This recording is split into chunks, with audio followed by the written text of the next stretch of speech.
El desarrollo de los acorazados desde el amanecer de la era de los acorazados hasta el comienzo de la era precinta de correr es solo quizás 35 años más o menos, pero es un asunto increíblemente complicado, demasiado complejo para ser cubierto en un solo video.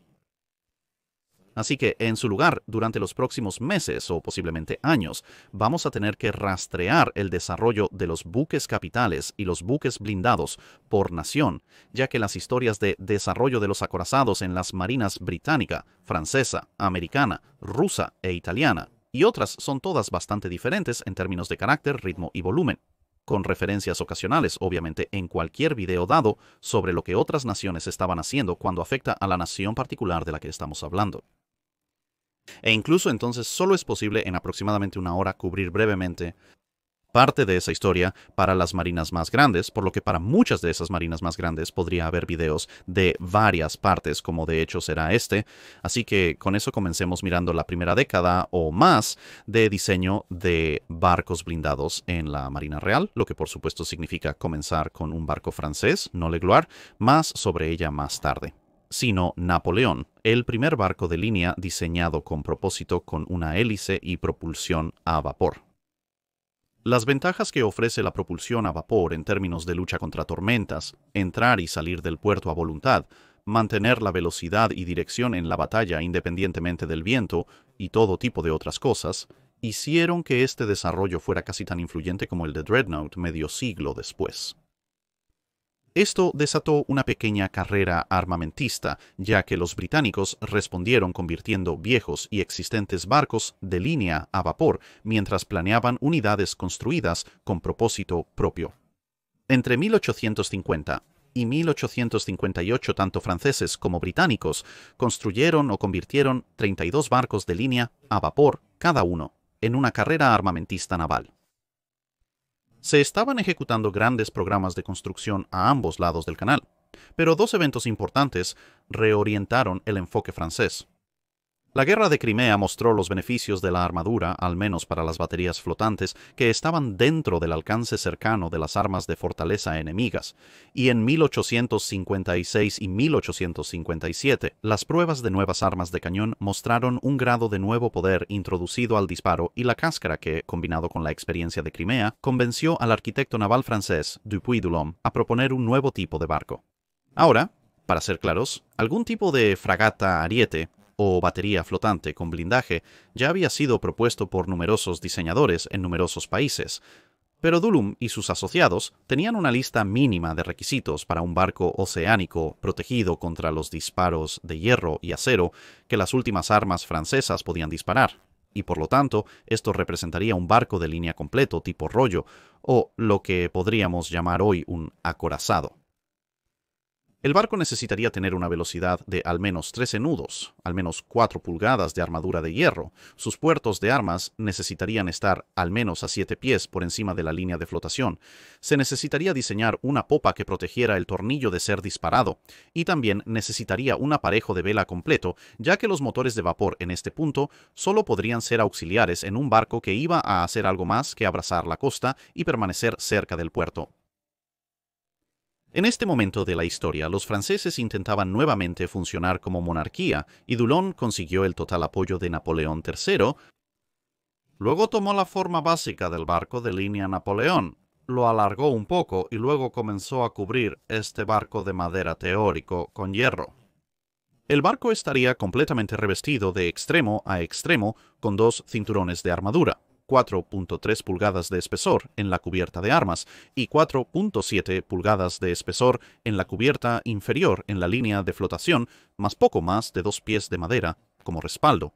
Resultó que todo este peso extra bajó los puertos de armas a poco más de 6 pies de la línea de flotación y sin las características semidecorativas, semiprácticas de un barco completo de la línea. El nuevo barco Gloire era, de forma general, bastante simple y con una sola cubierta de armas, aunque pesadas. Técnicamente era una fragata, según los estándares de la época. No obstante, se ordenaron dos hermanas, Invencible y Normandía, con una cuarta, la Courant de casco de hierro, que se estableció con un diseño ligeramente diferente. Con un sistema de protección algo más complejo, pero también ordenado en el mismo año. 1858, pero en realidad se estableció un poco más tarde. La razón de este pedido mixto era simple. Francia podía producir hierro y acero de calidad razonable, pero simplemente no podía producir suficiente hierro y acero de alta calidad para suministrar los marcos, cascos y armaduras para 4 buques de guerra a la vez. Además de todo lo demás, tener cascos de madera en 3 de los barcos permitió que se construyeran al mismo tiempo, mientras que la industria para suministrar hierro, casco, armazón, etc., se expandió, y el Carón proporcionó lecciones valiosas sobre cómo construir barcos con casco de hierro. Esta falta de capacidad general en la industria francesa también les privó de esta ventaja temprana. Mientras tanto, Dulombe se fue a diseñar los únicos acorazados que técnicamente calificarían como barcos de línea bajo el antiguo sistema de clasificación, el magenta y solferino, pero esa es una historia para el video del acorazado francés. Esto nos lleva a los británicos, que no habían estado ociosos. Por lo tanto, la idea encontrada en algunos libros de historia popular de que Glure asombró a la Royal Navy es relativamente fácil de falsificar. Desde 1856 se habían propuesto varios diseños de acorazados, incluso por altos mandos como el almirante Napier, que consistían en modificar barcos existentes, convirtiéndolos en embarcaciones de una sola cubierta y recubriéndolos con blindaje. Sin embargo, estas habían sido rechazadas por considerarse potencialmente demasiado arriesgadas, ya que sacarían un valioso barco de la línea de acción justo cuando el equilibrio de poder anglo-francés en barcos de vapor era el más parejo que había sido en 3 a 4 décadas, y no había garantía de que estas ideas resultarían exitosas. Además, había una matriz de decisión que debía resolverse sobre los materiales a usar para la armadura. Deberías usar hierro o acero, y si vas a usar hierro, deberían ser las placas martilladas, o deberían ser laminadas, y así se realizaron una serie de pruebas en el arsenal de Woolwich a finales de 1856 y principios de 1857. Primero, el material en sí resultó ser en realidad una fácil. Las placas de acero estaban disponibles, pero ningún fabricante podía hacer una placa de acero más gruesa que un par de pulgadas. Y esto ofrecía efectivamente ninguna resistencia al cañón de 68 libras en cualquiera de los rangos de batalla probables, desde punto en blanco hasta aproximadamente 1000 yardas. La placa de hierro, por otro lado, estaba disponible con un grosor de 4 pulgadas y los fabricantes prometieron más pronto, y parecía que la diferencia entre la placa laminada y martillada era marginal en el mejor de los casos. En este punto, las pruebas revelaron, sin embargo, que el disparo de hierro forjado era considerablemente mejor para penetrar la armadura que el disparo de hierro fundido. Con estas pruebas concluidas, se presentó una propuesta para una pequeña corbeta blindada lenta en 1858, pero mientras se reservaba algo de dinero para la construcción potencial de este buque, se había desarrollado un nuevo tipo de metal, básicamente un contenido de carbono muy bajo, técnicamente acero.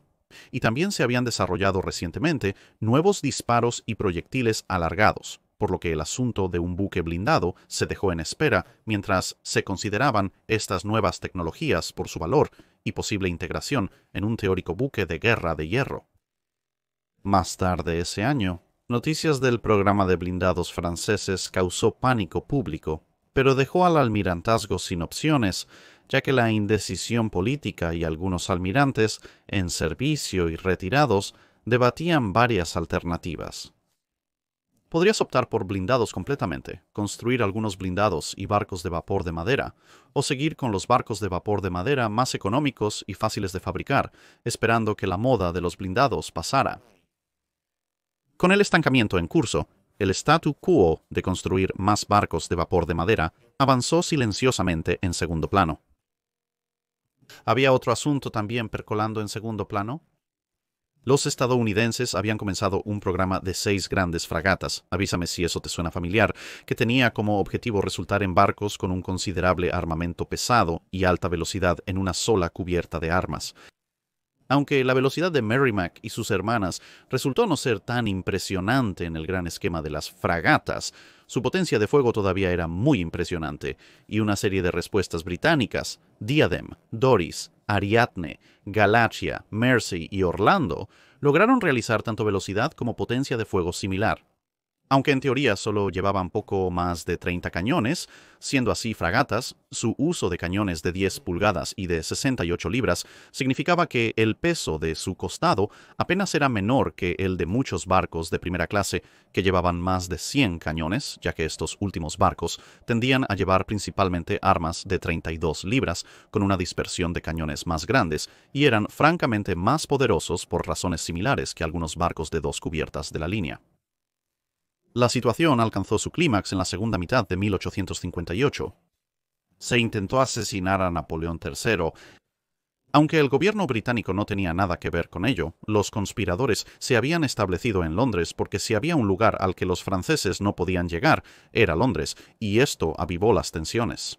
El personal militar francés, al percibir la prevaricación al otro lado del canal, intensificó las fortificaciones y la construcción de barcos a lo largo de toda la costa del canal, y los rumores de un creciente entendimiento entre Rusia y Francia, lo cual fue algo sorprendente dado la reciente guerra.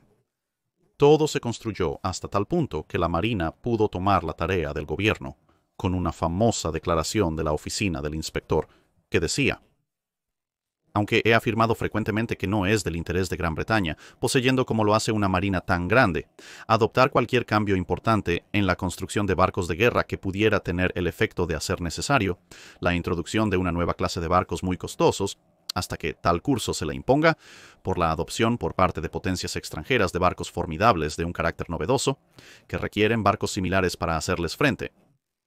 Sin embargo, entonces se convierte en un asunto no solo de conveniencia, sino de absoluta necesidad. Este momento ha llegado. Francia ha comenzado a construir fragatas de gran velocidad, con sus costados protegidos por placas de metal gruesas, y esto hace imperativo que este país haga lo mismo sin un momento de retraso. Sin embargo, todavía había que tener un pequeño retraso, ya que la política siempre se ha prolongado, hasta el punto de que incluso la familia real expresó una fuerte opinión pública sobre la naturaleza completamente insípida de los ministros del gobierno. Pero en realidad, las pruebas iban en aumento. Pruebas adicionales de armas con el nuevo acero ultra bajo en carbono mostraron que la armadura de hierro forjado aún era superior a este o a los aceros actuales en los espesores disponibles. Y otras pruebas mostraron que el respaldo de madera proporcionaba resultados mucho superiores, en términos de protección, que simplemente tener la placa de hierro en su lugar por sí sola. Todavía se probaron otras ideas sobre el uso de gruesas láminas de goma, respaldadas por fardos de algodón comprimido, así como el respaldo de goma para la placa de hierro en lugar de madera. La idea aquí era que la goma sellaría cualquier agujero hecho en ella, pero ninguna de estas funcionó tan bien como el hierro respaldado por madera. Pero todas estas pruebas aportaron datos bastante valiosos. Se elaboraron debidamente estimaciones para un par de fragatas blindadas en 1859. Aunque los miembros menos progresistas de la Junta Naval querían que se construyeran de manera similar a Glor, barcos de madera con protección de hierro, el secretario de guerra, el ingeniero Scott Russell y un contingente de oficiales navales lograron mediante alianza persuadir para que se cambiara la especificación. Los primeros blindados de Gran Bretaña serían de casco de hierro, además de blindados. Las especificaciones iniciales eran para 4 pulgadas de armadura, 12 nudos y medio, armas a 9 pies por encima de la línea de flotación, y a diferencia de Gloire, la armadura se concentraría alrededor de las armas y motores, con mamparos blindados que cerrarían esto, una ciudadela, con los extremos dejados sin protección pero fuertemente subdivididos contra inundaciones. Se consideraron un total de 16 diseños que oscilaban entre 6.500 a poco más de 11.000 toneladas de desplazamiento, pero al final se eligió el diseño del constructor jefe Isaac Watts, con un contrato otorgado para uno de los barcos a los astilleros de Blackwall a un precio de 31 libras 10 chelines por tonelada. Los papeles se firmaron en mayo de 1859 con un calendario ambicioso. El barco debía lanzarse en 11 meses y estar listo para el mar 3 meses después de eso, en el verano de 1860. La política amenazó con sacudir el barco antes de que siquiera tocase el agua. Poco después de 250 kilogramos para financiar 2 buques blindados, los ministros empezaron a discutir sobre los costos y exigieron reducir la armadura para ahorrar dinero. Afortunadamente, estos analfabetos tecnológicos eran parte de un gobierno efímero que colapsó meses después, y el nuevo gobierno era más sensato, aunque la Marina aún tendría que repeler más intentos de interferencia en los siguientes meses. En octubre se ordenó el segundo barco desde los astilleros Napier en Glasgow al precio ligeramente aumentado de 37.05 libras por tonelada. El primer barco se llamaría Guerrero y el segundo barco se llamaría Príncipe Negro. Mientras se estaban colocando las quillas, aún se estaban realizando más pruebas, observando placas laminadas, placas de acero recién disponibles y nuevos cañones de retrocarga, todos los cuales resultaron ser uniformemente decepcionantes en comparación con las placas de hierro laminado o martillado y el buen viejo cañón de 68 libras.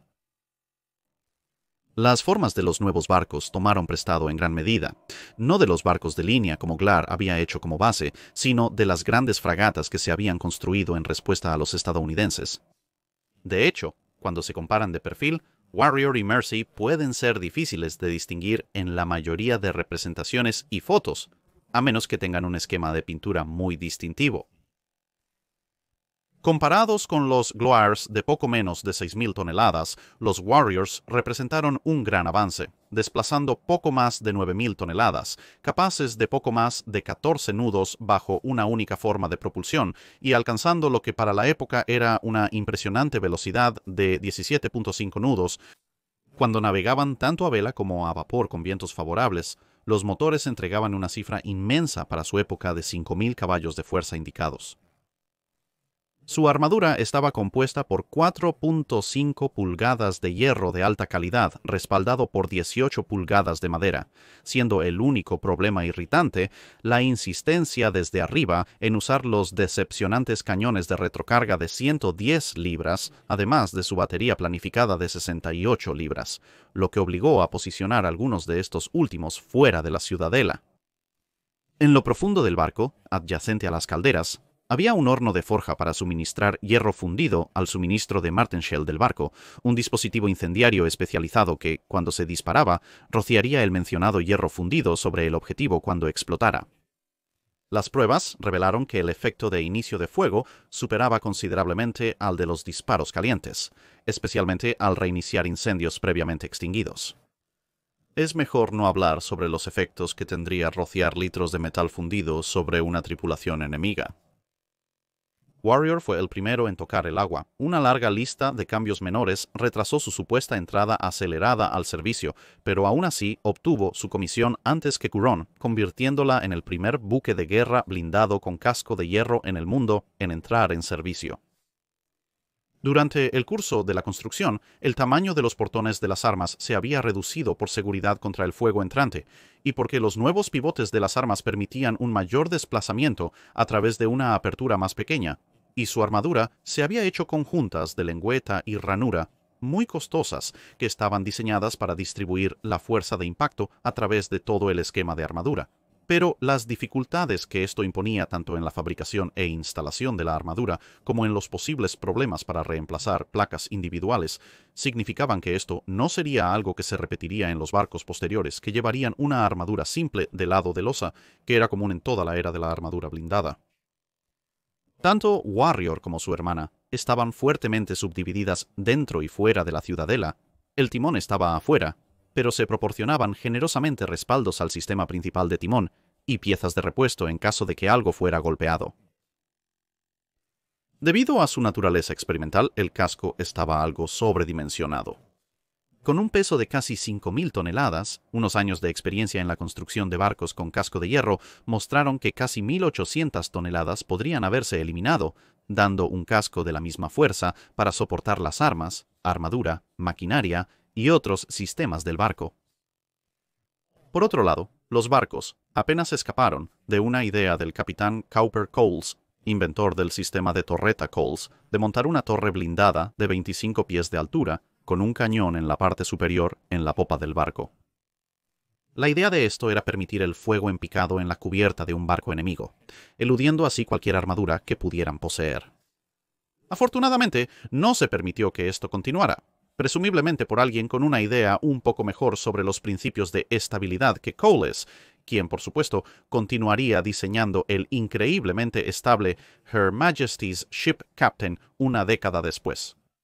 Un puente ligero en la cubierta superior se emparejó con un pequeño refugio blindado de 4 pulgadas, el precursor de la torre de mando, pero como no contenía ningún equipo de dirección o comunicación, no merece del todo el último título. Con cascos muy rígidos y mástiles parcialmente de hierro, así como mástiles más gruesos en general, los largos y delgados buques podían mantener la vela llena en vientos considerablemente más fuertes que casi cualquier otro barco, y la adición más tarde en la década de una cubierta de popa o refugio básico reequilibró los barcos para tener aún mejores cualidades de navegación, ya que, cuando se pusieron en servicio, tendían a ser un poco pesados en la proa gracias a las finas líneas del arco. Las quillas de sentina los hicieron plataformas de armas estables, y las chimeneas telescópicas se plegaban cuando navegaban a vela, aunque alargarlas en 1861 les daría un poco más de velocidad.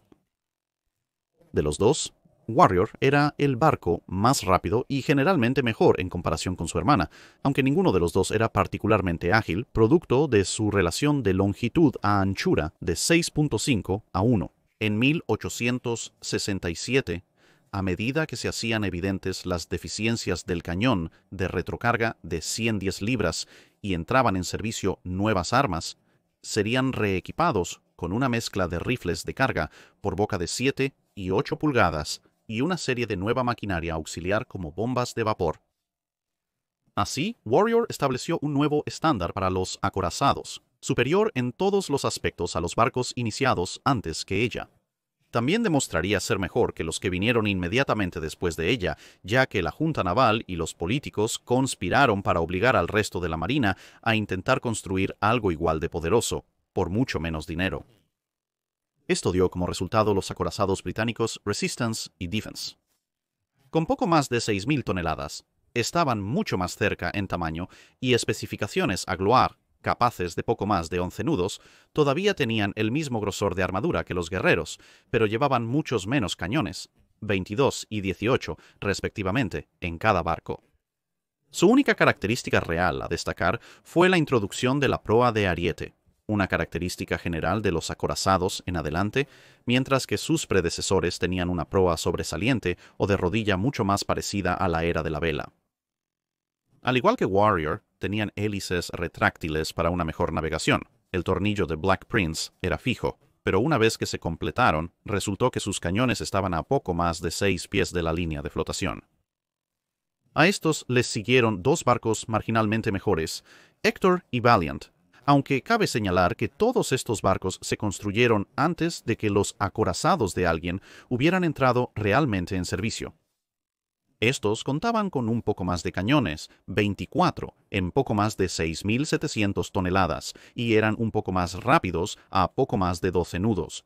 Pero por lo demás, al igual que sus predecesores inmediatos, solo eran realmente aptos para la defensa del hogar o operaciones costeras en el extranjero, ya que se balanceaban bastante mal en océanos abiertos. También tenían una disposición de armadura verdaderamente extraña. La caja de la ciudadela de 4 pulgadas y media justo por encima y por debajo de la línea de flotación, y luego otra correa de 4 pulgadas y media inmediatamente por encima de esta, protegiendo la cubierta de armas, pero extendiéndose todo el camino hacia adelante y hacia atrás, adelgazando hasta 3 pulgadas y media, y luego 2 pulgadas y media en la proa, y la popa extremas. Aunque la proa y la popa de la línea de flotación se dejaron desprotegidas, afortunadamente, esta disposición extraña no se repitió. Los 4 barcos más pequeños fueron puestos en servicio entre 1861 y 1864, excepto Valiant, cuyo astillero nunca había construido un buque de guerra antes, y entró en administración a mitad del proceso, por lo que solo entró en línea en 1868. Afortunadamente, la cordura pudo prevalecer después de este breve interludio. En agosto de 1861 se inició la construcción del Her Majesty's Ship Achilles, el primer sucesor genuino de Warrior y Black Prince. Con casi 10.000 toneladas, era ligeramente más pesada, con su batería principal dentro de la ciudadela acorazada, estándar de 4.5 pulgadas, y alcanzaba poco más de 14 nudos a vapor.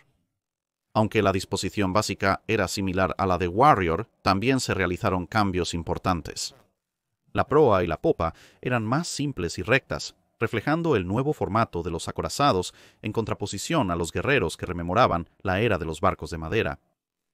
Además de la ciudadela, el barco tenía un cinturón de 2,5 pulgadas en la línea de flotación que se extendía hasta cada extremo.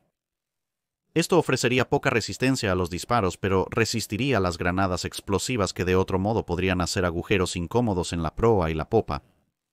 En particular, la popa estaba cuidadosamente curvada de una manera calculada para desviar el fuego de rastrillo, que de otro modo podría destrozar la parte superior del poste del timón. También representó el primer acorazado construido en los Royal Docks, en este caso en Chatham, y se colocó cuando Warrior aún estaba a algunas semanas de la puesta en servicio, de ahí que la armadura de cinturón uniforme de todos los acorazados británicos hasta ahora sea de 4,5 pulgadas. Otras cosas eran mucho menos uniformes. Durante la construcción, el barco pasó de tener 36 cañones a 44, luego a 50, luego volvió a 30 y finalmente a 26, debido a la crisis por el fracaso de los primeros cargadores de culata que llevó a la Royal Navy a buscar nuevos cañones, además de los de 68 libras.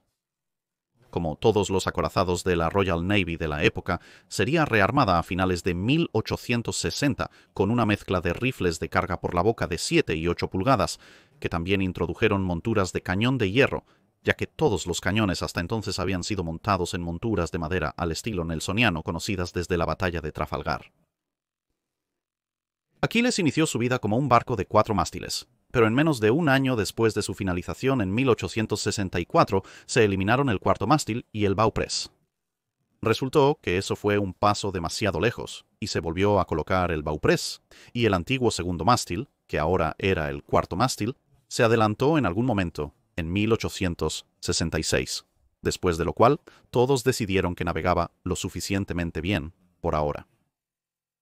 Con sus cañones bien por encima de los 9 pies sobre la línea de flotación y una forma de casco muy estable, demostró ser un excelente barco de artillería más tarde en 1861, con los más nuevos acorazados de hierro, de aún mayores capacidades. Serían establecidos, pero este es un buen punto para hablar sobre la otra mitad del programa de los primeros acorazados de hierro.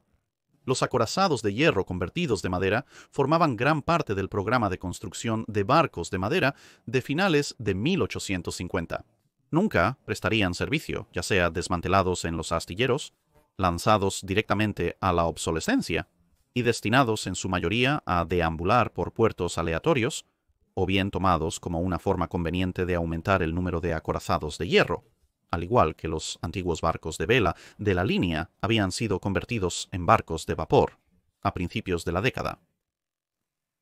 Aparte de esperar asegurar una acumulación más rápida de acorazados de hierro que solo usando nueva construcción. Dado que los cascos de los barcos estaban completamente o parcialmente terminados, ya se habían pagado en gran medida, por lo que también se pensaba que era más barato. Examinaremos los 8 barcos seleccionados en 3 etapas, ya que terminaron en una variedad de formas y se completaron a lo largo de la mayoría de la década. Pero la primera etapa fue para 2 cubiertas, Royal Oak, Príncipe Consorte, Caledonia y Océano. De estos, Royal Oak fue el primero en la lista. Se le redujo una cubierta, pero no se le pudo dar una ciudadela, ya que se consideró que su casco de madera era demasiado flexible. Además, ya había sido perforada en toda su extensión para las armas. Entonces, la única cubierta de armas restante recibió una placa de armadura de 11,43 centímetros de extremo a extremo, con una correa de línea de flotación similar en medio de los barcos, que tendía a ser una cáscara resistente de 2,5 a 7,6 centímetros en los extremos. Esta protección de armadura en todo alrededor también se puso en consideración a la vista de que como un barco de madera que llevaba armadura, sería mucho más vulnerable al fuego que los verdaderos acorazados de casco de hierro. Portando 35 armas y capaz de aproximadamente 12,5 nudos, era ampliamente comparable en papel con los tipos de defensa y Héctor. De hecho, desplazó poco más de 6,000 toneladas, incluyendo el peso adicional de su armadura. El barco fue alargado en el dique seco para instalar armas más pesadas y se remodeló la proa y la popa a la forma más vertical de los acorazados. Prince Consort, Caledonia y Ocean terminarían desplazando un poco más, justo por debajo de las 7.000 toneladas, dando 2 pies más de calado. Esto fue principalmente por un intento de aumentar su velocidad con maquinaria más potente. Pero como esta maquinaria también era considerablemente más pesada, el efecto general no fue un cambio efectivo, ya que toda la potencia adicional se utilizó prácticamente para transportar todo el peso adicional, y el casco, que por lo tanto estaba bajo mucho más estrés, se hundiría y deterioraría más rápido en estos barcos que en su medio hermana. Sin embargo, debido a sus orígenes como barco de línea, tenían un costado casi tan poderoso como el del Guerrero, en unas 2.500 toneladas menos de desplazamiento, lo que significaba que durante la década o más que se esperaba que duraran, serían bastante útiles. Al menos igual a la Gloire y sus hermanas, y, últimamente, bastante bien adaptado a estaciones extranjeras, donde no se podía esperar un desafío serio, incluso para un acorazado convertido durante bastante tiempo. También marcaron el debut de la torre de mando en su verdadera forma, que, en la verdadera moda británica, fue en gran medida ignorada, aunque en este caso más porque el humo y el trueno de los cañones principales del barco en sí hacían que la experiencia de estar dentro de uno de ellos durante la acción fuera algo intermedio entre estar dentro de una campana de catedral mientras se tocaba y un cobertizo de ahumado de arenque, con sus cascos diseñados para los pesos y equilibrios de la vida de un barco de madera. Se balanceaban bastante mal en los océanos abiertos, pero al mismo tiempo demostraron ser notablemente difíciles de volcar. Estaría seguro incluso en las peores tormentas. Simplemente no disfrutarías la experiencia.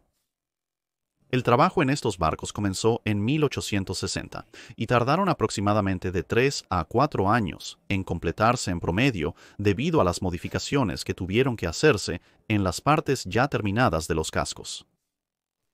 Aún así, solo estamos en 1861 con Warrior a punto de someterse a sus pruebas, pero se estaban construyendo aún más acorazados. La siguiente pareja fueron Minotauro y Agincourt. Estos representaban el siguiente paso a partir de los principios generales establecidos por el Guerrero con poco más de 10.500 toneladas. Eran más pesados, más largos y más fuertemente armados, completando con rifles de carga por boca como su batería principal. Desde el inicio llevaban 5 mástiles, y la maquinaria les permitía alcanzar casi 15 nudos solo con vapor.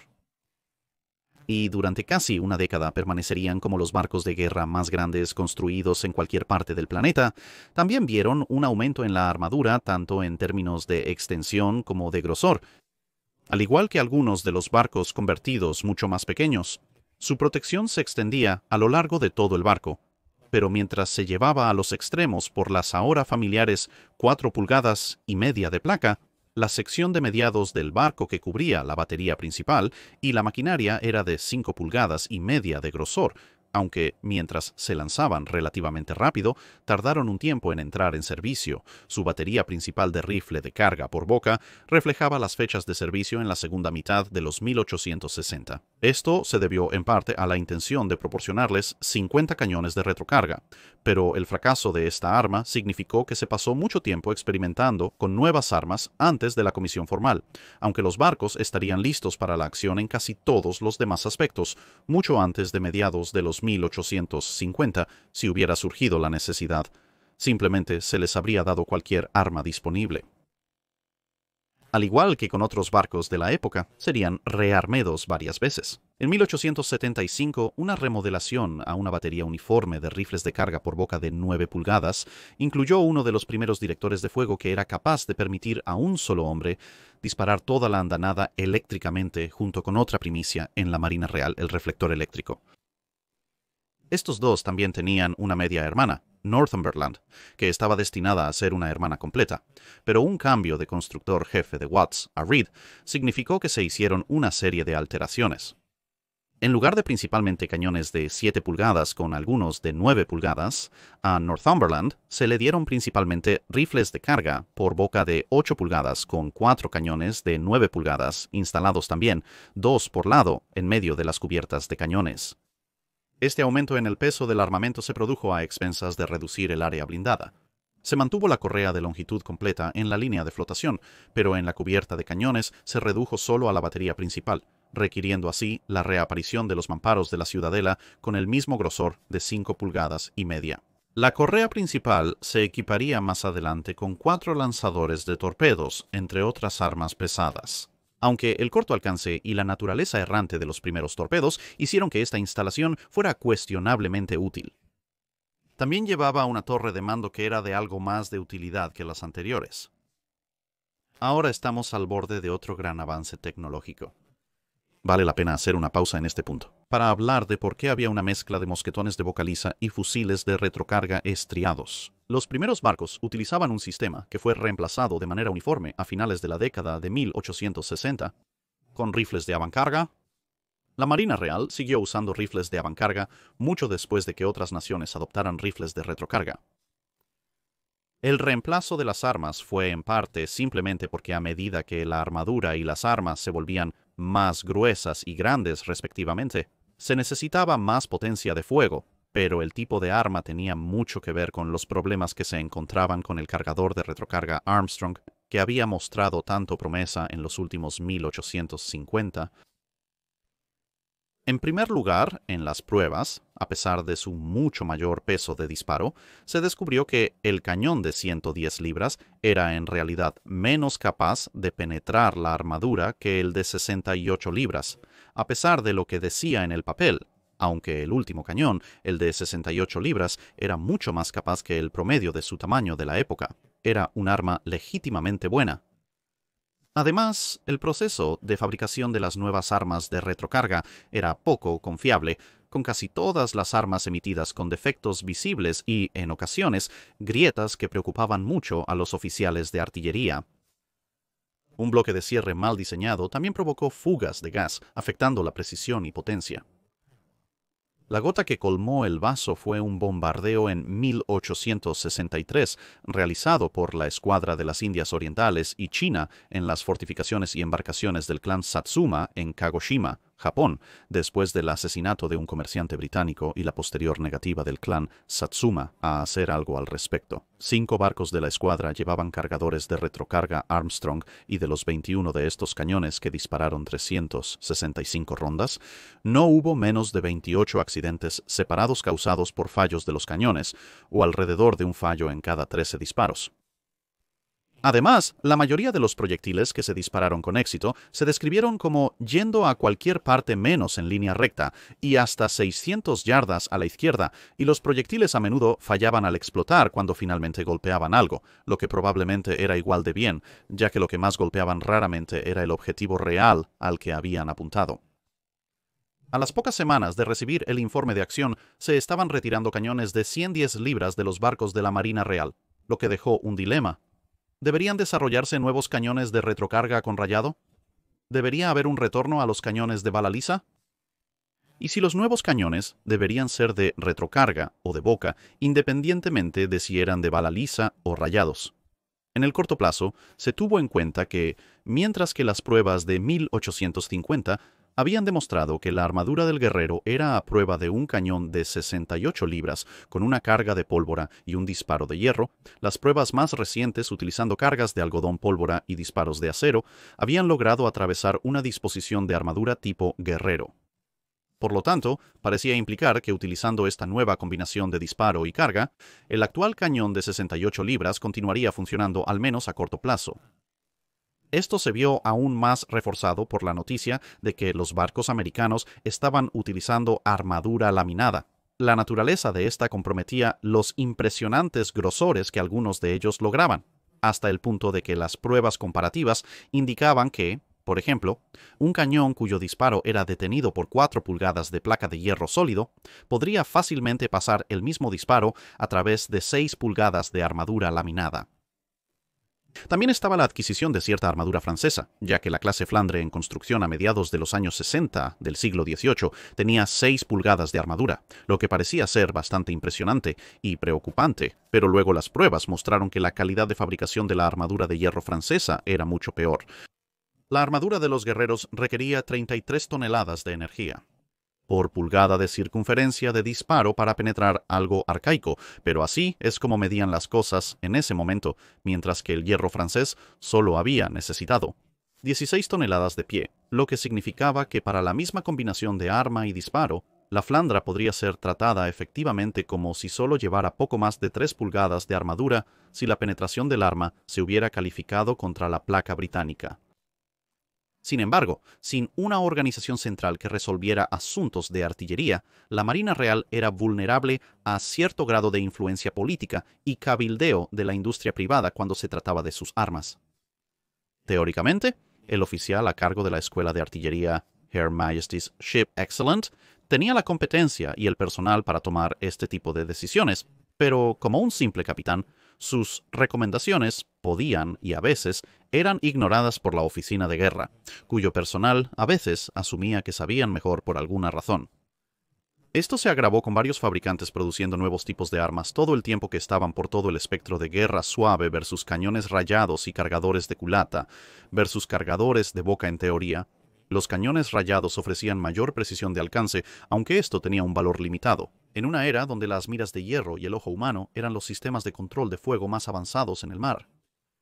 Junto con la capacidad de usar potentes proyectiles debido al hecho de que los cañones rayados mantenían su velocidad, lo que también ayudaría con la penetración de la armadura a las distancias más largas de compromiso del barco. En este punto estás hablando de los altos cientos de yardas a quizás un poco más de 1000 yardas para una tripulación de cañones especialmente buena. En contraste, los cañones de ánima lisa ofrecían simplicidad, una mayor tasa de fuego, menos tensión en los cañones y sus montajes, y una mayor velocidad en la boca del cañón. A distancias cortas, el cañón de ánima lisa era superior, pero al acercarse a las 500 yardas, las ventajas de los cañones rayados se hacían evidentes.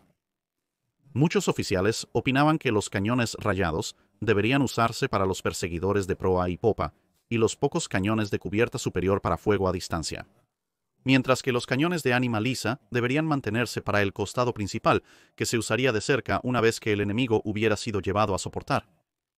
Pero resultó que nadie podía hacer un cañón de retrocarga en este punto en todo el país que no tuviera defectos importantes. Mientras que un número de sistemas de estriado también resultaron inviables, el sistema de Woolwich, aunque contenía una serie de defectos, utilizaba una inserción de cañón estriado relativamente simple y un conjunto de pernos de cobre o hierro blando para otorgar los beneficios del estriado al disparo y la cáscara, cuando funcionaba, sin afectar demasiado la velocidad de recarga.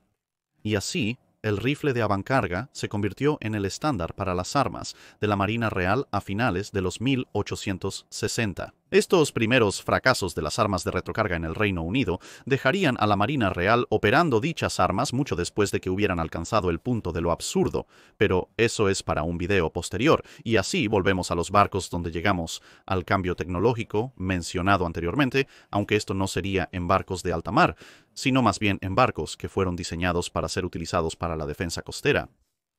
También vería la adopción de los primeros buques de guerra blindados, diseñados para una marina extranjera en servicio británico.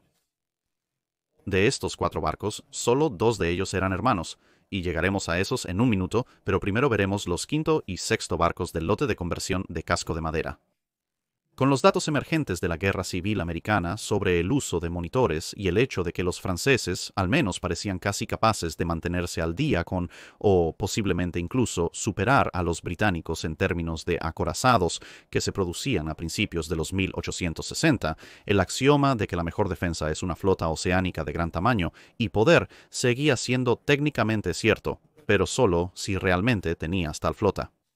La Marina Real, en términos de acorazados, a principios de los 1860, no lo hizo y, por lo tanto, se buscaron algunos barcos de defensa costera que normalmente eran el dominio de las marinas, que no podían garantizar llevar la flota enemiga a la batalla y derrotarlos completamente en alta mar. El Príncipe Alberto, uno de los barcos de 2 cubiertas previstos para convertirse en acorazado, fue seleccionado para este trabajo. Sin embargo, como un barco de 2 cubiertas, sería difícil convertirla en un barco tipo monitor de una sola torreta. En su lugar, se tomó como base para la conversión la propuesta del capitán Cole en 1859 para un acorazado con un francobordo bajo, armadura de extremo a extremo, y numerosas torretas pequeñas que llevaban el cañón de 100 libras. 7 pies de francobordo eran considerablemente mejores que las varias pulgadas de francobordo del monitor americano, y para mejorar esto aún más, se instalaría un parapeto de hierro de 5 pies de altura sobre bisagras. Estos cubrirían las armas, pero permitirían una navegación mucho mejor en tiempo tormentoso, ya que el francobordo ahora sería de 12 pies y los parapetos se bajarían en acción. Sin embargo, debido a la prioridad dada a los barcos de alta mar y la retirada repentina de todos los cargadores de retroceso de Armstrong, el barco languideció en las existencias. Se revisó la disposición de la torreta a instalaciones de armas más grandes, desatando un debate sobre el tamaño práctico máximo de un arma. Claramente, una torreta podría soportar un arma mucho más grande que la que se podría manejar en un montaje lateral manual, pero los soportes adecuados para armas grandes aún se estaban desarrollando.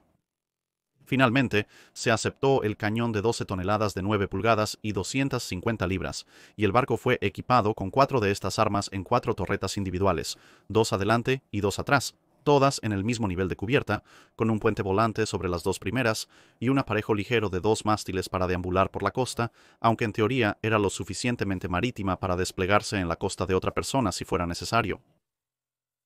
La armadura era estándar de 11.43 centímetros con extremos más delgados, mientras que las torretas tenían un grosor máximo de 25.4 centímetros en la cara. Con un desplazamiento de casi 4.000 toneladas y una velocidad de más de 11 nudos, se consideró adecuado para su rol limitado. A pesar de esto, permaneció en servicio activo durante 3 décadas o más, un tiempo asombrosamente largo para un barco de este periodo, en gran parte gracias a su nombre, que le gustaba a la reina Victoria, ya que, por supuesto, llevaba el nombre de su ahora difunto esposo, y esto aseguró la supervivencia del príncipe Alberto mucho más allá del punto en que era principalmente una pieza decorativa, más que cualquier tipo de disuasivo serio. La otra conversión fue Royal Sovereign, que se completaría antes que el príncipe Alberto, y era única por estar basada en un barco de 3 cubiertas de primera categoría en lugar de uno de 2 cubiertas. Siendo un barco más grande inicialmente, su desplazamiento final después de la reducción sería ligeramente superior a las 5.000 toneladas, pero aún lejos de los pequeños acorazados oceánicos. Aunque la velocidad era similar, el mayor volumen del barco permitía una armadura más gruesa, de 5.5 pulgadas en la correa principal, una chimenea absurdamente alta y la instalación de 4 torretas, pero con 3 detrás de la chimenea y una adelante. Esta torreta delantera era más grande que las demás y llevaba un par de cañones de 300 libras de 10.5 pulgadas, mientras que las otras 3 torretas eran todas individuales y llevaban el mismo cañón. La armadura para las torretas era como la del príncipe Alberto, 10 pulgadas de grosor en la cara y 5 pulgadas y media en otros lugares, y al igual que el otro barco, se había planeado llevar pares de cañones Armstrong de 110 libras antes del fallo de esa arma, y el aumento de tamaño de otros cañones había llevado al cambio, aunque serían reemplazados por armas de 9 pulgadas de mayor potencia a finales de los 1860. Este cambio de 131 cañones a 5 fue bastante precipitado, y el casco se reforzó con tiras de hierro para compensar el gran peso de los cañones, la armadura y las torretas. Un puente volante y una cubierta de huracanes conectaban todas las torretas por encima de la cubierta superior, y dado que era el primer barco de torreta completado, y nadie había probado tal protección antes, se llamó al Her Majesty's Ship Bellerophon, un acorazado que conoceremos un poco más adelante, en 1866 para simplemente disparar a la torreta de popa del barco con su cañón de 9 pulgadas a quemarropa. Esto demostró que la torreta era efectiva en su defensa de la tripulación en su interior, ya que permaneció operativa y sin violar, aunque en un guiño a la salud y seguridad, permitieron que la tripulación se fuera antes de disparar contra ellos. La aparición de Royal Oak y Prince Alfred desataría un argumento significativo entre los defensores de la construcción de barcos de torreta con casco de hierro, con menos cañones más grandes, y los defensores de una serie más convencional de acorazados con baterías de costado más numerosas. También hubo algunos argumentos internos entre las facciones, como los argumentos sobre las torretas de 2 cañones versus las torretas de un solo cañón. El argumento principal allí era que las torretas de 2 cañones eran mucho más eficientes que las torretas de un solo cañón, ya que duplicaban la potencia de fuego por un aumento fraccional en tamaño y desplazamiento, y también estaba el hecho de que en un barco oceánico, debido a las limitaciones del vapor, todavía se necesitaba un aparejo completo de vela. Las torretas competirían con los mástiles en términos de espacio en cubierta, y los mástiles serían arrasados por el fuego de la torreta, o el fuego de la torreta sería oscurecido por los mástiles en acción, que no eran problemas presentes en los barcos con baterías de costado. Las soluciones a algunos de estos problemas llevarían a la ordenación de barcos oceánicos armados con torretas en 1866, apenas medio decenio después de que Warwick entrara en servicio, pero créanlo o no, hubo muchos más acorazados entre donde estamos ahora y ese punto. 2 acorazados más con torretas entrarían en servicio británico durante la Guerra Civil Americana. Un capitán James 500 Bullock, un agente naval confederado, ordenó 2 arietes acorazados de doble torreta a 93.750 cada uno del astillero Laird, ostensiblemente como una empresa privada bajo su nombre personal. Esto fue parte de un programa mucho más grande que tenía como objetivo construir una flota blindada para la Marina de los Estados Confederados, con los últimos diseños y la última tecnología en Europa, que luego descendería sobre las flotas de la Unión, rompería su bloqueo e impondría uno propio en los estados del norte. Con la opinión pública volviéndose contra los Estados Confederados de América, se le dijo a Bullock que el gobierno británico no les permitiría salir al mar si eran propiedad de una nación en guerra. Bullock acordó que los barcos fueran comprados a nombre del Khedive de Egipto, quien buscaba acorazados para su propia flota, sirviendo como una historia de cobertura relativamente plausible. Pero el trato que luego hizo con el Khedive para transferirlos a los agentes de la Confederación de Estados Americanos, una vez que estuvieran fuera de las aguas británicas, también se hizo conocido por el gobierno británico, y los barcos fueron confiscados en un movimiento de legalidad cuestionable, pero de pragmatismo más claro. Para evitar disputas, el gobierno pagó a Laird el 133% del precio de construcción para comprarlos para la Marina Real. Como resultado de sus orígenes, los barcos mezclaron algunas prácticas británicas estándar con otras características más adecuadas para las regiones costeras de la Guerra Civil Americana. Eran barcos pequeños de poco calado con 2.750 toneladas, con la armadura británica estándar de 11.43 centímetros de principios de 1860 y estrechándose a media nave en ambos extremos. Las torretas llevaban la armadura frontal regular de 10 pulgadas y estaban armadas con 4 rifles de carga por la boca de 9 pulgadas, 2 por torreta, así como un aparejo de vela suficiente para permitirles cruzar los océanos cuando fuera necesario. La velocidad bajo potencia era relativamente lenta a 11.5 nudos, pero uno de los elementos más interesantes era una proa y popa completamente construidas para la navegación, que combinadas con las bordas desmontables como en el Prince Albert, a media nave, lo que llevó a una apariencia extraña cuando se preparaban para la acción de un barco al que se le había quitado un gran trozo del medio.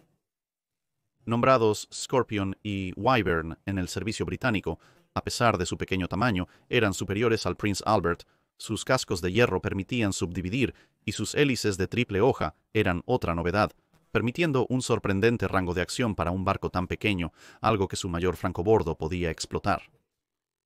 Capaz de navegar en alta mar, Wyvern se diferenciaba en tener mástiles de trípode y, en consecuencia, menos aparejo en comparación con su hermana, aunque los barcos tendían a tratar la entrada desde el timón del barco más como una sugerencia y guía que como un comando real para cambiar de dirección. Sin embargo, su navegabilidad les permitió ser desplegados como defensa portuaria en el extranjero. Bermuda para Scorpion y Hong Kong para Wyvern, donde una Wyvern, algo confundida, todavía se encontraría como un buque destilador que teóricamente podría haber sido llamado a luchar contra una posible incursión del Seiner Majestat Schiff Emden en la Primera Guerra Mundial, antes de que finalmente fuera desguazada aproximadamente al mismo tiempo que la mayoría de los dreadnoughts de la Royal Navy de la Primera Guerra Mundial. También hubo un breve período a principios de 1860 en el que parecía que todos los barcos necesitarían armadura para esperar sobrevivir, lo que llevaría a una serie de barcos blindados más pequeños, corbetas y balandras que merecen alguna mención. Esta tendencia se desvaneció rápidamente, pero generó datos interesantes y los inicios de otro diseño de acorazado, así que analicémoslos. En primer lugar, tenemos el Her Majesty's Ship Research de 1.743 toneladas, una balandra originalmente llamada Tren y renombrada, apropiadamente, para su nuevo papel. Al igual que algunos de los barcos más grandes, era una conversión de un barco de madera, pero modificada extensivamente con una proa de ariete y 11.43 centímetros de armadura. Menos que eso no sería útil. Pero esto ahora presentaba un problema. El hecho de que el barco fuera pequeño significaba que pasar de los 17 cañones más ligeros originales a solo 4 armas más grandes privaría al barco de cualquier cosa excepto un pequeño costado. La armadura protegía la línea de flotación, pero no podía llevarse a lo largo de la cubierta de armas durante mucho tiempo sin comprometer la borda libre o incluso la flotabilidad, por lo que se construyó una pequeña caja blindada que sobresalía del costado del barco. Esto permitió instalar puertos de disparo que miraban hacia adelante y hacia atrás, lo que a su vez permitió que los cañones se giraran para disparar en estas direcciones. Este sería el inicio del concepto de batería central, que encontraría uso posterior en embarcaciones oceánicas más grandes, aunque en esta primera encarnación había algunos puntos ciegos bastante grandes entre los arcos de fuego perpendiculares y paralelos. Solo capaz de 6 nudos bajo vela y 10 nudos bajo vapor, no iba a ganar ninguna carrera, aunque combinada podía alcanzar alrededor de 11 nudos y medio. Su navegabilidad era bastante mala, al punto de tener que permanecer confinada en el puerto durante los inviernos. Aunque esto desacreditó en gran medida la idea del acorazado ligero, otros barcos ya habían comenzado en los 3 años entre el inicio del trabajo de investigación y su puesta en servicio, lo que significaba que el aún más pequeño Her Majesty's Ship Enterprise de 1.350 toneladas era el siguiente en la lista. Ella introdujo otra característica que se volvería algo común en barcos más pequeños, el llamado casco compuesto, donde una estructura de casco de madera en general se combinaba con obras superiores de hierro para compensar los problemas con el ensuciamiento. Como la solución tradicional para el ensuciamiento, el revestimiento de cobre creaba un circuito galvánico con placas de hierro, corroía tanto el revestimiento como el casco. El acero se corroe rápidamente cuando se sumerge en agua de mar. Para embarcaciones en servicio doméstico o viajes largos, la suciedad se puede tratar con visitas regulares al puerto. Para barcos más pequeños que podrían pasar años en estación, la forma de casco compuesto ofrecía el mejor equilibrio hasta que se pudiera desarrollar la pintura anti-incrustante, ya que se podía cubrir con láminas de cobre el casco de madera inferior, y la estructura de hierro, la placa del casco de hierro y la armadura de hierro estaban todas, al menos a menos que estés en una tormenta importante, por encima de la línea de flotación y por lo tanto no afectadas por el circuito galvánico.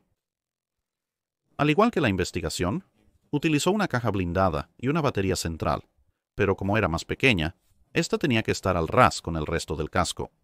El disparo de proa a popa proporcionado por el retroceso del casco en lugar de proyectar la caja blindada hacia adelante, con un par de paneles de baluarte en bisagras que podían girar para abrir los puertos de disparo. Por lo tanto, la disposición de la armadura era similar aunque más superficial, debido a su menor tamaño, aunque los cañones en sí estaban realmente más altos sobre la línea de flotación que en la investigación. No podía superar los 10 nudos y llevaba cañones más pequeños hasta el rearme de finales de 1860, cuando reemplazaron los Armstrong de retrocarga con rifles de avancarga de 7 pulgadas.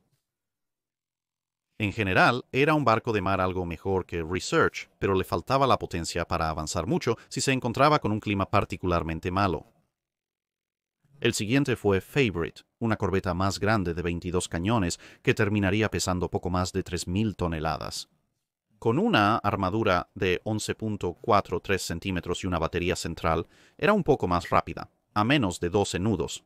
Tenía el doble de cañones, pudiendo disparar en todas direcciones simultáneamente. 2 cañones por lado eran armas dedicadas, y añadieron un perseguidor de popa a finales de 1870 con las mismas defensas móviles que Enterprise, permitiendo el fuego de la batería central hacia adelante y atrás. Aunque algo inestable, su tamaño y potencia ligeramente mayores le permitían navegar en todo tipo de climas marinos. Finalmente llegaron Lord Clyde y Lord Warden. Estos dos fueron los únicos acorazados de hierro de la Marina Real construidos intencionalmente desde la quilla como buques blindados con casco de madera, con un peso menor a 8.000 toneladas. Nadie parecía haber pensado que esta construcción deliberada tipo Grass era una buena idea. De hecho, los 5 buques de este tipo que se habían ordenado se habían reducido a 2 por el constructor jefe, Reed, siendo un poco mordaz y un poco astuto con sus libros. No obstante, estaban bien protegidos con cinturones de longitud completa, ya que como barcos de madera no podían llevar mamparos blindados. Esto proporcionaba un cinturón de 5.5 pulgadas sobre la batería principal, 4.5 en los extremos, más una torre de mando con 4.5 pulgadas de armadura respaldada por casi 32 pulgadas de roble y 1.5 de piel de casco de hierro. Debido a que el casco de madera necesitaba que tuvieran una relación de longitud a anchura más corta, a pesar de tener un tercio, nuevamente más potencia que Warwick instalada en su maquinaria, eran un poco más lentos a 13,5 nudos. Se hizo otro intento para abordar el problema de la incrustación, por lo que estaban revestidos con 4 pulgadas de roble fuera de la armadura, sobre la cual se adjuntó un metal de Muntz, un material antiincrustante experimental. Esta era otra forma de intentar resolver el problema de la reacción del circuito galvánico separando los dos mediante este revestimiento de roble. El armamento inicial consistía en 24 rifles de carga por boca de 7 pulgadas, 10 por banda, un cazador de popa giratorio, 2 cazadores de proa fijos y otro cazador de proa giratorio, un cubierta más alta. Esto sería reemplazado por una mezcla de cañones principales de 7, 8 y 9 pulgadas de número ligeramente menor más adelante en la década. Solían rodar de manera espantosa. Lord Warden era un poco mejor que Lord Clyde, que fue enviado rápidamente al Mediterráneo, donde las condiciones del mar solían ser un poco más amables. En este punto, apenas hemos llegado a 1863, y el primer par de arietes construidos con un propósito específico para entrar al servicio de la Royal Navy, Pallas y Bellerophon, impulsados por el entonces nuevo motor compuesto. Con poco menos de 4.000 toneladas, Pallas era pequeño, pero razonablemente rápido a 13 nudos. Su proa era, por razones obvias, mucho más pronunciada como proa de ariete y en común con las conversiones de sloop más pequeñas. Poseía una batería central de 4 cañones en el centro del barco, y como ariete, un perseguidor de proa y popa desde el inicio. Y toda la proa estaba revestida con la armadura predeterminada de 4,5 pulgadas, aunque la ola de proa del mencionado ariete prácticamente ahogaba a cualquiera que intentara abrir el puerto del cañón perseguidor de proa. La comprensión imperfecta de la hidrodinámica que se utilizó para hacer una proa de ariete en este punto limitó su velocidad. Se esperaba que alcanzara los 14 nudos. Pero a cualquier velocidad, incluso después de las modificaciones, levantaba grandes estelas de agua desde el frente, lo cual parecía impresionante, al menos a menos que tuvieras que estar operando a bordo de ella en cualquier lugar hacia adelante de la chimenea. Aún así, era bastante estable y demostró ser sorprendentemente rápida para una corbeta blindada pequeña cuando operaba bajo vela, al menos. Bellerophon era mucho más grande, con poco más de 7.500 toneladas, incorporando tanto acero como hierro en su estructura, con un cinturón de línea de flotación de longitud completa de 4.5 pulgadas a 5 pulgadas en los extremos, pero subiendo a 6 pulgadas en medio del barco, con una batería central que tenía una armadura de 6 pulgadas y mamparos de 5 pulgadas que soportaban 10 rifles de avancarga de 9 pulgadas, con otros 5 rifles de avancarga de 7 pulgadas actuando como perseguidores de proa y popa. Al igual que Pallas, la proa se construyó con armadura por encima del cinturón de la línea de flotación, pero no utilizó el concepto de batería central. Era más rápida con poco más de 14 nudos.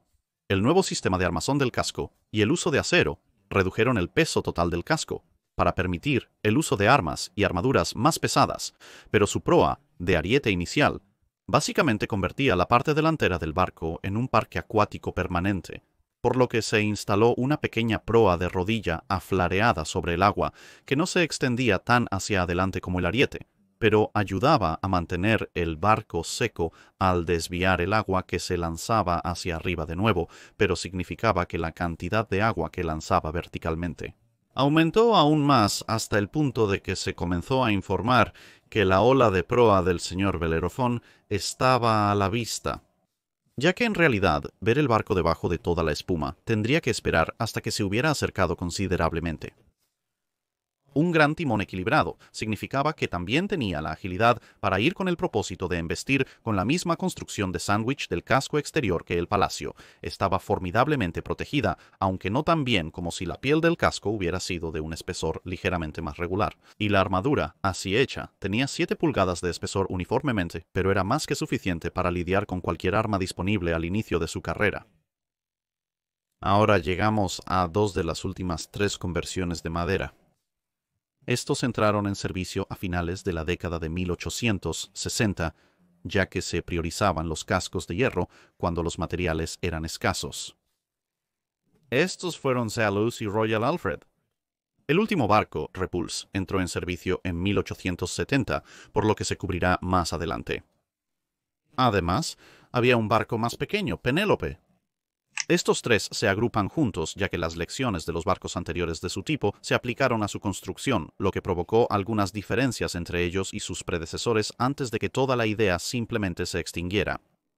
Los cascos de madera de los barcos de línea que quedaban habían estado más avanzados en su construcción que aquellos que se habían iniciado antes. En parte, se emprendió de esta manera para que se pudieran aprender las máximas lecciones posibles de la conversión de un acorazado de madera casi desde los marcos, pero una de las principales lecciones que se habían aprendido era que alargar el casco en realidad no ayudaba.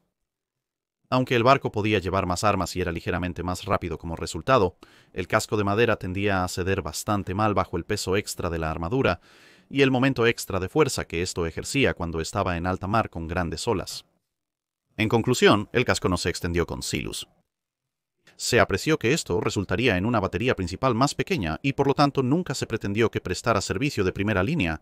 En cambio, desde el principio estaba destinada a ser el buque insignia de una estación extranjera, donde simplemente tener armadura la convertiría en el buque supremo a flote. Debido a su menor tamaño, se probó una ciudadela parcial. El casco se endureció con un cinturón de línea de flotación de longitud completa de 11.43 centímetros de espesor máximo que disminuía a 6.35 centímetros en los extremos. La cubierta del cañón principal tenía una corta ciudadela de 11.43 centímetros que alojaba 16 rifles de carga por boca de 17.8 centímetros, ya que se completaron tarde para perder los 110 libras. 4 cañones más fueron montados fuera de la ciudadela como un par de perseguidores de proa y popa respectivamente.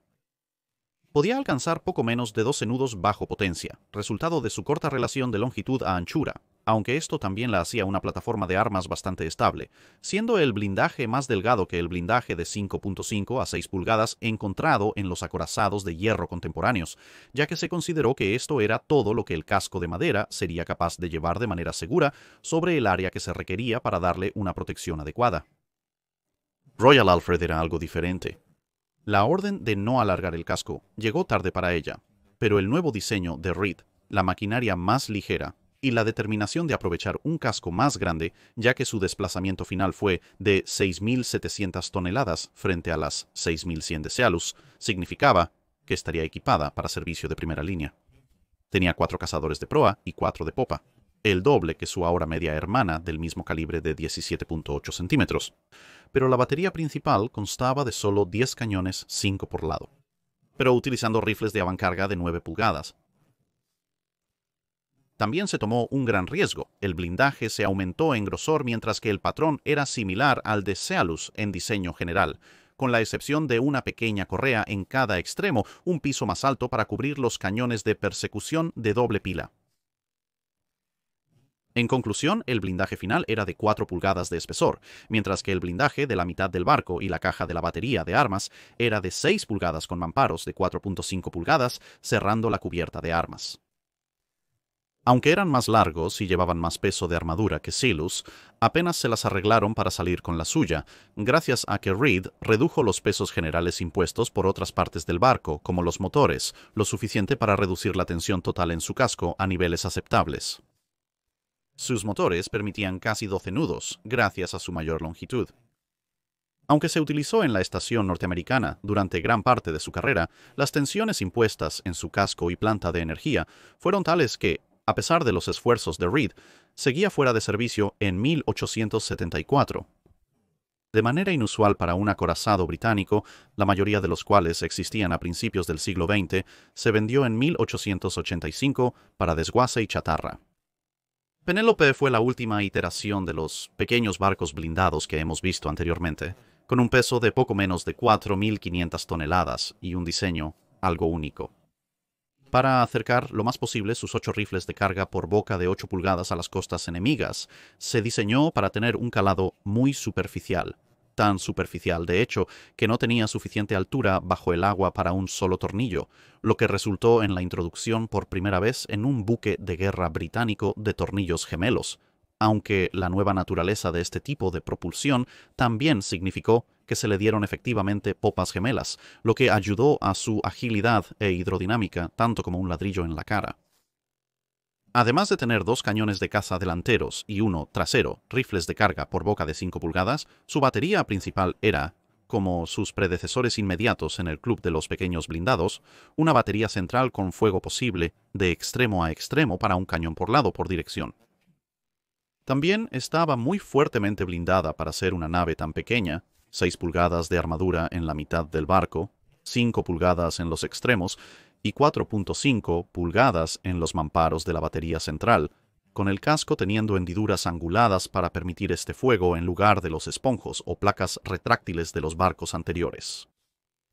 Para conseguir que su calado fuera lo más superficial posible, su sección transversal era casi cuadrada, lo que resultaba en un barco muy estable, pero que tendía a derivar con el viento cuando navegaba a vela, ya que tenía muy poca resistencia lateral en este formato. Y eso nos lleva al último barco de este video, el Her Majesty's Ship Hercules. Mientras que el Bellerophon había traído 6 pulgadas de placa a la línea de batalla de la Marina Real, para 1866 los cañones habían aumentado de potencia de fuego consistentemente, con una regla general de que se introducía un cañón perforante de armadura de alta velocidad con 1 pulgada más de calibre cada año. Las nuevas amenazas también no eran solo de Francia. Aunque en la Guerra Civil de los Estados Unidos se desarrollaron cañones de 11, 15 e incluso 20 pulgadas, estas eran armas de baja velocidad inadecuadas para perforar placas de armadura pesada, excepto a distancias muy cortas. Sin embargo, Krupp estaba introduciendo cañones pesados de calidad excepcional, y los rusos incluso experimentaban con un arma enorme que disparaba proyectiles de 900 libras. Así, poco después de que Bellerophon zarpara de Chatham, se colocó el Hércules. En muchos aspectos se asemejaba a una versión a escala del barco un poco más antiguo. Su ariete tenía una forma diferente para reducir la ola de proa, y pesaba poco más de 8.500 toneladas. Su maquinaria permitía una velocidad de poco menos de 15 nudos, pero adoptó la disposición de batería central de los barcos más pequeños, con 8 nuevos cañones de rifle de carga por boca de 10 pulgadas en la batería central, con puertos de armas alineados que permitían disparar hacia adelante y hacia atrás en cada lado para un cañón en cada dirección por banda. Un único perseguidor de proa de 9 pulgadas y un cañón correspondiente en la popa se complementaban con un par de cañones de 7 pulgadas en cada extremo, un nivel más alto en cada extremo. La armadura se colocaba a un nivel más alto que la línea de flotación para proteger ambos conjuntos de cañones, pero la armadura en general era mucho más gruesa que cualquier cosa que hubiera venido antes, una placa de 6 pulgadas. Hasta ahora el espesor máximo de cualquier cosa excepto para las caras de las torretas se usaba solo para los extremos de la correa de la línea de flotación. El espesor aumentó a 8 pulgadas en la carrera principal del casco, cerca de la maquinaria en la batería principal. La batería principal estaba protegida por 9 pulgadas de placa de armadura con un mamparo de 6 pulgadas hacia adelante y uno de 5 pulgadas hacia atrás. Se permitieron estas placas de mamparo más delgadas, con la idea de que el fuego rastrillado en ángulo impactaría por su naturaleza en un ángulo y por lo tanto el efecto general de los mamparos de armadura se incrementaría y el fuego rastrillado frontal tendría que pasar primero a través de la placa de 6 pulgadas que protegía a los cazadores de proa o popa y, por lo tanto, se reduciría mucho en velocidad para cuando llegara a los mamparos. También tenía 2 capas de placas de casco de hierro y teca entre todas estas capas, sumando un total de 11.5 pulgadas de hierro y 40 pulgadas de teca. Aunque, como se mencionó antes, esta forma de protección en capas no habría sido tan efectiva como una sola placa del mismo grosor. Pero en las pruebas, todavía pudo resistir el fuego de una escopeta Krupp de 600 libras. Mientras que todos los barcos que hemos mencionado antes recibirían varias modernizaciones menores en sus carreras, generalmente incluyendo la instalación de dirección asistida y bombas motorizadas junto con nuevas armas, Hércules fue uno de los barcos más antiguos de la flota en recibir lo que podría describirse como una modernización significativa. Los experimentos con Bellerophon habían demostrado que la instalación de cañones de retrocarga, con cañones largos de la era de 1890, no funcionaba muy bien, por lo que su batería principal se dejó en gran medida en su lugar, pero recibió nuevos motores de triple expansión, y las armas superiores fueron reemplazadas por una amplia variedad de armas de fuego rápido, antitorpederas y antibuques. Se quitaron los mástiles, se aumentó la altura de las chimeneas y se inclinaron hacia atrás, y se instaló un pequeño puente, lo que la dejó con aspecto de un crucero ligeramente extraño hasta que se vieron los viejos cañones de 10 pulgadas en la batería central. Disfrazada bajo el cuestionable apodo de acorazado de tercera clase, la idea era tener algo que aportar si todos los barcos modernos lograban matarse entre sí en una guerra. Se la mantuvo hasta 1904 antes de convertirla en un barco de depósito y luego en un barco de entrenamiento, y finalmente fue desguazada, créalo o no, en 1932. Pero, en términos de nuestra progresión en el desarrollo de acorazados blindados, todavía estamos en 1866. Pero en este año todo se pondría en disputa una vez más, ya que ahora habría un largo y extenso debate entre los méritos de los barcos de torreta y los acorazados de batería central, con ambos siendo construidos al mismo tiempo junto con una única conversión restante de barco de línea de madera. Y luego, por supuesto, también tenías ventas versus no ventas lanzando su sombrero al ring.